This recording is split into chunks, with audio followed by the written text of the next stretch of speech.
Olá pessoal, alunos dos sétimos anos A, B, C e D. Eu sou a professora Norma de Língua Portuguesa e hoje a nossa aula será referente ao estudo do gênero notícia. Vocês têm algumas atividades para responderem na apostila da página 9 à página 16 e o objetivo hoje dessa aula para que vocês tirem as dúvidas e consigam realizar as atividades propostas. Então vamos entender o que é o gênero notícia. A notícia é um gênero textual, jornalístico e tem como objetivo informar o leitor. Esse gênero textual está presente em nosso dia a dia, pois para encontrá-lo basta folhearmos algumas páginas de jornais, nos conectarmos à internet, ao assistirmos telejornais e programas informativos de rádio. Trata-se, portanto, de um texto informativo que descreve fatos reais e do cotidiano. É veiculada pelos principais meios de comunicação, como jornais, revistas, televisão, rádio e internet. A notícia apresenta tempo, espaço, as personagens envolvidas e o narrador, o redator da notícia. Esse texto caracteriza por apresentar uma linguagem simples, clara e objetiva. Por ser um texto informativo, a notícia é impessoal sem teor opinativo. Geralmente são textos curtos que descrevem sem rodeios acontecimentos. Então, pessoal, a notícia é um gênero textual e circula no meio jornalístico. Então, a gente vai encontrar esse tipo de texto em jornais impressos, jornais televisivos, rádio, a internet, em revistas, nas redes sociais. A notícia, ela faz parte dos tipos de textos descritivos, que são os textos que detalham acontecimentos, fatos, pessoas, objetos, tá? Então, a notícia ela pertence a esse tipo de texto descritivo, porque ela vai detalhar os fatos, os acontecimentos. Geralmente, esses acontecimentos fazem parte do nosso cotidiano. Esses fatos, eles aconteceram em um determinado tempo, então a notícia ela apresenta um tempo. Geralmente, esse tempo ele vai estar no passado. Então, o jornalista, quando ele escreve a respeito de uma determinada notícia, ele vai se utilizar muito de verbos no tempo passado, porque são ações que já aconteceram, né? Ações dos personagens que já ocorreu, que já aconteceu. O espaço é o lugar onde aconteceram os fatos. Os personagens envolvidos são as pessoas que participaram dos acontecimentos, envolvidas ali na situação. E o narrador, aí no caso, é o jornalista que escreve a respeito da notícia.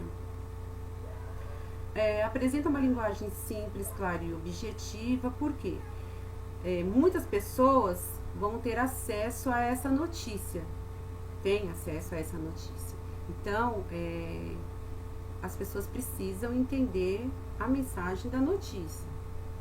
Então, ela também não pode ser uma linguagem tão coloquial, né? Porque vai aí abranger muitas pessoas, tanto da classe rica, da classe mais rica, como da classe mais pobre. Então, a notícia, a linguagem dela, não pode ser uma linguagem parcial, uma única linguagem. A linguagem que predomina é a formal, mas é aquela formal em que não utiliza tanto palavras rebuscadas, né? Palavras difíceis de difíceis entendimento. Bem? Então, a notícia ela é impessoal e sem teor opinativo. Então, significa o quê? O jornalista, quando ele escreve a notícia, ele não pode opinar a respeito do assunto, porque o único objetivo da notícia é informar o leitor. Então, ele não pode opinar sobre o assunto que ele escreveu. São textos curtos que descrevem sem rodeios acontecimentos. Então, são textos curtos, sem ficar indo, voltando, repetindo a mesma coisa, porque senão o leitor ele perde o interesse, né? O leitor, o público-alvo desse tipo de gênero, ele quer um texto que ele leia logo, né? Não fique enrolando muito com muitas informações, tá bom? E quais são as características do gênero notícia? Texto informativo, descritivo e ou narrativo. Descritivo porque ele pertence àquele tipo de texto que descreve, que detalha os acontecimentos ou os fatos. Narrativo porque ele tem um narrador, que é o jornalista que escreveu a respeito da notícia. Geralmente textos curtos, veiculada aos meios de comunicação, linguagem formal, uso das regras gramaticais, como eu comentei anteriormente, tem que ser uma linguagem predominante formal, mas não aquela linguagem formal que utiliza palavras muito rebuscadas, palavras muito de difícil entendimento, né? Então precisa ter todo esse cuidado, porque como muitas pessoas vão acessar essa informação, a linguagem ela precisa ser clara e objetiva. Textos em terceira pessoa porque é o narrador que está narrando o fato em que ele não participou, no caso o jornalista que escreve a respeito da notícia. Possui discurso indireto, tá? Pode ter discurso indireto, que é quando o narrador reproduz a fala do personagem. Então vamos supor que eu sou uma jornalista e eu fui fazer uma reportagem que já é outro gênero, tá? É outro gênero. Depois a gente vai estudar logo depois. Então eu sou a repórter e redatora também da notícia. Então eu vou lá, vou no bairro X, porque eu fiquei sabendo que lá no bairro X teve um grande índice de pessoas doentes com o coronavírus. Então eu vou lá fazer minha reportagem. Então eu sou uma jornalista de jornal impresso, tá? E o que acontece? Eu fui lá, fiz as anotações, conversei com as pessoas, peguei depoimentos, vou voltar para a redação do jornal. Então eu vou escrever a respeito desse assunto. Então o que vai acontecer? Quando eu fui escrever, eu havia entrevistado a Fabiana. E a Fabiana, ela me relatou que ela havia comentado com a mãe dela que ela estava indignada com as notícias da fake news, que ela estava recebendo, lendo muitas notícias fake news a respeito do coronavírus. Então o que eu vou fazer quando eu estiver redigindo lá, escrevendo a notícia? Eu vou reproduzir a fala da Fabiana, o que ela falou pra mim, o que ela falou pra mãe dela, tá? Então ela falou pra mãe dela. E eu vou reproduzir isso em terceira pessoa. Fabiana relatou à sua mãe que estava indignada com tantas notícias fake news a respeito do coronavírus, tá? Então isso é um discurso indireto, quando o narrador reproduz a fala do personagem, não está aqui a fala original, como ela deve ter conversado com a mãe dela. Eu reproduzi o que ela falou para mim quando eu fui entrevistá-la. Outras características também do gênero notícias são que são fatos reais, atuais e do nosso cotidiano, né? Notícias que estão circulando na sociedade e estão chamando a atenção da sociedade num todo. Vamos entender então a estrutura da notícia, né? Como que esse texto ele é organizado. Geralmente as notícias seguem uma estrutura básica, o título principal, a manchete. E qual que é o objetivo da manchete, tá? É atrair o leitor. Eu utilizei o texto da página 11, tá? Está grifado em vermelho, jovem brasileiro imerso na realidade das fake news.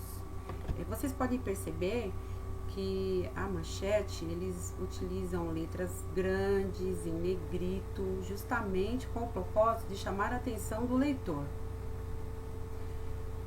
O título auxiliar ou subtítulo, tá? Então, esse título auxiliar, ele vem para reforçar o que a manchete já disse anteriormente.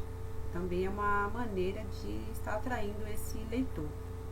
Fake news faz parte do dia a dia do jovem brasileiro nas mídias digitais, né? Então, significa que o jovem, por ele ter um grande acesso à internet, né, para o jovem, ele está sempre conectado, né? Geralmente, durante muitas horas ele está conectado. Então, ele recebe muitas informações, né, recebe muitas notícias. E às vezes é até prejudicial, porque com a velocidade da internet, com a velocidade das informações, o jovem, ele é a grande vítima aí das fake news, tá? Mas a fake news é um tema super importante também, que nós vamos abordar na próxima aula, tá bom? Tudo bem até agora? O lead também faz parte da estrutura, tá? E o lead, ele corresponde à introdução da notícia. Trata-se do primeiro parágrafo, onde todas as informações mais importantes estão contidas. Então, significa que lá você vai ter um resumo da notícia num todo. E o lead, ele é interessante porque ele responde as perguntas relacionadas ao assunto da notícia, ao assunto num todo. Eu utilizei o texto novamente da página 11 para vocês verem como que funciona. João Gilberto, 15, que é 15 anos, está hospitalizado, pois na última sexta-feira tentou suicídio em sua casa após ter recebido um vídeo fake no qual estava sendo acusado de um crime. Então, o lead, ele tem esse objetivo, né, como a gente já viu anteriormente. Então, o que aconteceu? Garoto tenta suicídio em sua casa após ter recebido um fake news. Pode ser, aqui onde está garoto, pode ser também o João Gilberto, tá, pessoal? Como eu não quis repetir, João Gilberto, eu coloquei garoto, mas tanto faz, tá bom? Com quem? João Gilberto, de 15 anos. Onde? Em sua casa. Como? Tentou suicídio. Por quê? Após ter recebido um vídeo fake news, o qual era acusado de um crime, né? Então, vocês podem perceber a importância do lead. E o lead eu acho ele interessante, porque se você não puder naquele momento ler a notícia num todo, você lê o lead, você já vai ter ali uma prévia do que você vai ler, né? O lead, ele é uma prévia da notícia num todo, ok? Outra parte da estrutura da notícia é o corpo da notícia. Trata-se da informação propriamente dita, com a exposição mais detalhada dos acontecimentos mencionados. Então, quer dizer o quê? O corpo da notícia, na verdade, ele é a notícia toda, tá? Só que de uma maneira mais detalhada. Após trazer as informações mais importantes no primeiro parágrafo, os parágrafos seguintes apresentam os outros acontecimentos sempre em ordem decrescente de relevância. As informações realmente necessárias para o entendimento dos fatos, tais como as personagens, o espaço, o tempo, são priorizadas. Então, o corpo da notícia, ele vem detalhando a notícia, o fato ocorrido, tá? Mas sempre em ordem decrescente. Então, as informações mais importantes vêm sempre em primeiro lugar. Então, o que for menos importante vai ficando lá, né, por último, tá bom? Eu utilizei novamente o texto da página 11. Então, vamos ver o corpo da notícia. O professor Leônidas, que ministra aulas de língua portuguesa na Escola Estadual Boa Esperança, onde João Gilberto é estudante, relata, abre aspas. Então, aqui significa que a gente vai ter um discurso direto, porque o professor vai falar. Muitas pessoas, ao fazer uso das redes sociais, utilizam-se de perfis falsos, quando um mundo virtual contrapondo com o real, fecha aspas. Tá? Então, quer dizer que o relator aí da notícia, o narrador, quem narra a notícia, ele utilizou a fala do professor na sua forma original, tá? Diferente do discurso indireto, como nós vimos anteriormente, em que lá o narrador ele utilizou a fala do personagem, mas de forma indireta, né? Ele não utilizou na forma direta, na forma original. E completa, abre aspas de novo. Então, novamente, o professor, né, deu seu depoimento e o narrador ali, o jornalista, está usando a fala do professor na sua forma original. Distorcer imagens por meio de fotos, postar vídeos de ex-namoradas ou ex-namorados, atrapalhar a credibilidade das pessoas, prejudicar o próximo e pessoas públicas, entre outros, é crime. Fecha aspas. As fake news, já incorporadas ao cotidiano do jovem brasileiro, que fazem uso das mídias digitais, possuem um grande poder de persuasão. Espalham-se com muita rapidez devido ao apelo emocional e sensacionalista. Então, o que ele quer dizer? Que as fake news, elas têm um grande poder de influenciar, né, os jovens. Influenciar os jovens quando eles estão ali lendo aquela notícia, né, lendo aquela informação. E sempre tem um apelo emocional, eles apelam para o lado emocional. Então, são notícias assim que fazem com que as pessoas fiquem sensibilizadas ou fiquem chocadas. Então, essas pessoas automaticamente já querem compartilhar, porque mexeu com o emocional da pessoa, né? Criou aquele tipo de sensacionalismo em que as pessoas ficam aterrorizadas e querem ajudar os outros e repassar a notícia, tá? Há necessidade de checar a veracidade das notícias antes de serem compartilhadas. Afinal, os fatos, as opiniões e as imagens e seus compartilhamentos estão disponíveis para o mundo inteiro. Então, o jornalista ele termina a notícia dizendo que é importante as pessoas checarem as notícias, né? Porque acontece muita coisa, acontecem fatos assim chocantes em que pessoas são acusadas de crimes, acusadas injustamente devido às fake news, tá? Então a gente tem que tomar muito cuidado com esse tipo de notícia, tá bom? Bem, pessoal, na página 13 da apostila, vocês têm uma atividade em que vocês terão que preencher um quadro, que vocês têm que definir o que é linguagem formal e linguagem informal, tá? Então, vamos ver aqui a diferença entre linguagem formal e a informal. A linguagem formal também é chamada de linguagem culta. Essa linguagem é aplicada quando não existe familiaridade entre os interlocutores da comunicação ou em momentos que requerem mais respeitabilidade.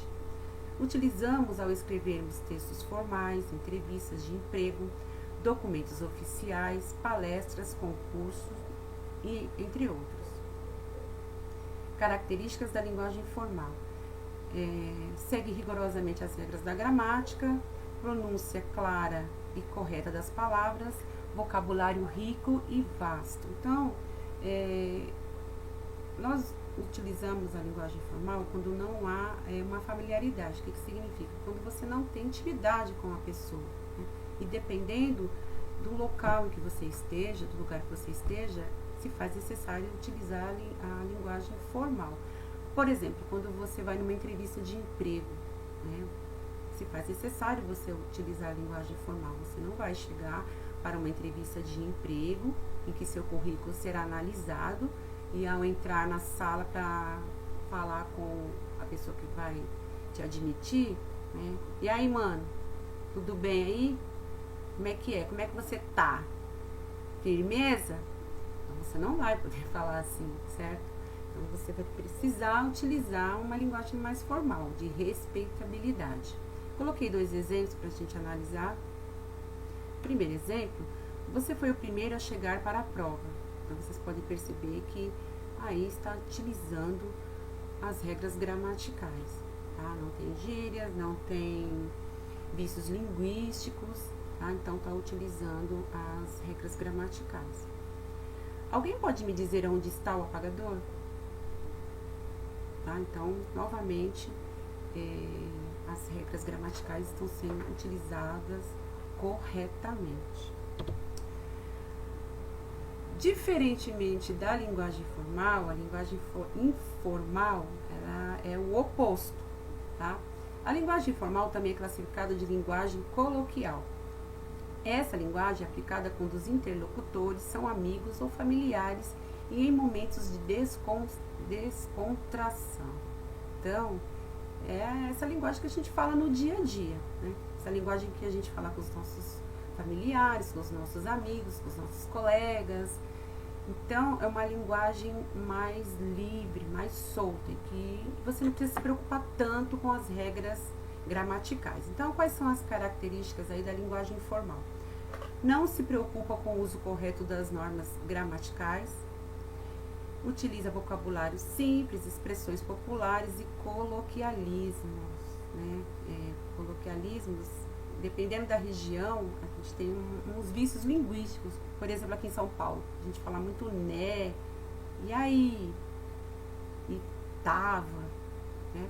Ocorre o uso de gírias, palavras inventadas e gestos, né? Então são palavras inventadas mesmo pelas pessoas. Então vai ficando. São palavras que as pessoas mesmo criam e vai ficando, tá? Mas vão sendo usadas aí por todo mundo.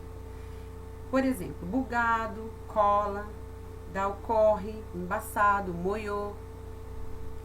E aplicação de palavras abreviadas. Geralmente as palavras abreviadas elas são utilizadas em mensagens, mensagem pela internet, mensagens via WhatsApp, Facebook. Está sujeita a mudanças regionais, culturais e sociais. Então, dependendo da região, dependendo do estado, tá? Essa linguagem formal ela vai variando, porque lá nos outros estados eles também têm a sua própria linguagem coloquial, sua própria maneira, seus próprios vícios linguísticos.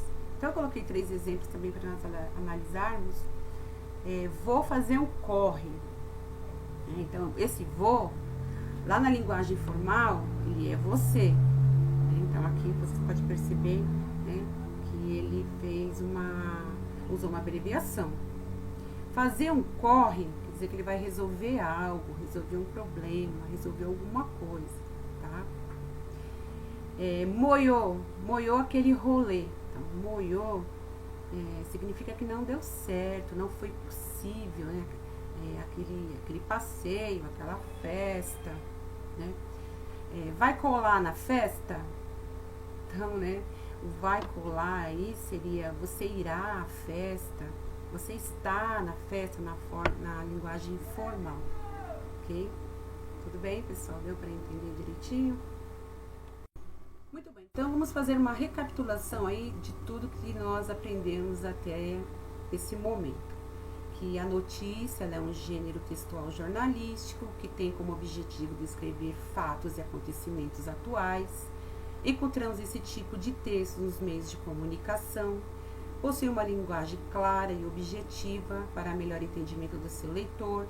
A estrutura da notícia é composta de título principal, a manchete, título auxiliar, que é o subtítulo, o slide, que é o primeiro parágrafo, e o corpo da notícia.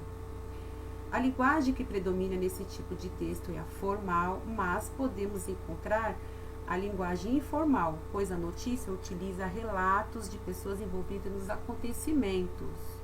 Então, tem uma atividade também da apostila que vai perguntar a respeito da linguagem coloquial que vai ter aí numa notícia. Eu espero que vocês consigam identificar depois de assistir essa aula. Aprendemos também que a diferença entre a linguagem formal e a informal é que a formal é aquela que devemos seguir rigorosamente as regras gramaticais e que nós utilizamos ao escrevermos textos formais, entrevistas de emprego, documentos oficiais, palestras, em concursos. E já a linguagem formal é aquela que não precisamos nos preocupar com as regras gramaticais. Utilizamos a linguagem formal em conversas do cotidiano, conversas entre amigos e familiares e em mensagens de celular e chats.